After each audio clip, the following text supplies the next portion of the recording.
Good evening friends. Welcome to my YouTube channel प्रतियोगिता परीक्षा।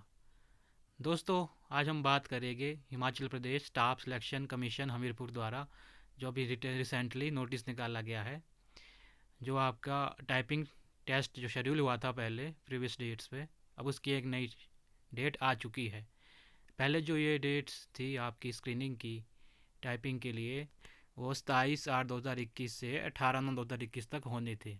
लेकिन अभी जो कल ही नोटिस निकाला है हमीरपुर बोर्ड द्वारा, तो अब आपकी जो ये स्क्रीनिंग की जो भर्तियां होनी है वो 1/2/2022 से स्टार्ट होके 2, 3, 4, 5, 6, 9, 10 से लेके 24 तारीख तक होनी है। इसलिए सभी मित्रों से आग्रह रहेगा, सभी जो भी विद्यार्थी प्रतियोगी तैयारी कर रहे हैं अपने स्क्रीनिंग टेस्ट को क्लियर करने के लिए गियर अप हो जाए।